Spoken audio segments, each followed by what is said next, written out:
Hi, I'm Kathy. I was quite disappointed and dismayed this week to read in my local newspaper that my personal local school district's kindergarten has decided to do away with recess this year. In fact, all our kindergartners and first graders, trying to keep up with the Joneses with other school districts in the area, have eliminated recess. This was quite saddening to me. It's very frustrating.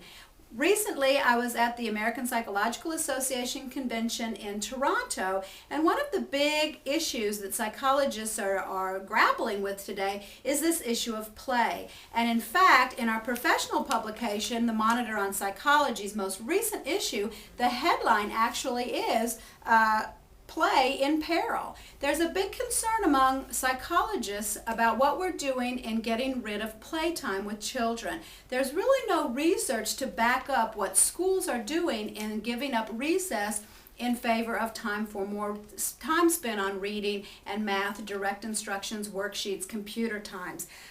If you have a chance to take a look at the article, it really summarizes some of the key research on how, in fact, the research indicates that children at young ages learn best through play, interactive play, exploratory play, some structured play, and adult intervention in that play, but really sitting down and working on math and reading and those types of things before a child is developmentally ready is really not doing them any service. I just want to read to you just a little bit from the article from these two researchers that are our leading researchers in playtime at Peril.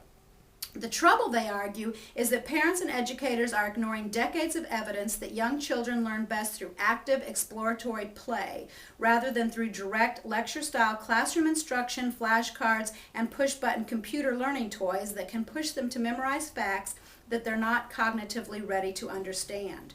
The real problem is not that we don't know what's good pedagogy for children, the researchers say. It's that we don't use what we know. The article goes on then to summarize some of the key research here, comparing play-oriented schools to more academic-oriented preschools, and that in fact in the long-term longitudinal studies showed that the play-oriented preschools better prepare children to be more creative thinkers, higher-level thinkings, better in problem-solving skills than these more intense academic study preschools before the children are cognitively ready. In fact, one of the research has recently written a book which I thought was cute.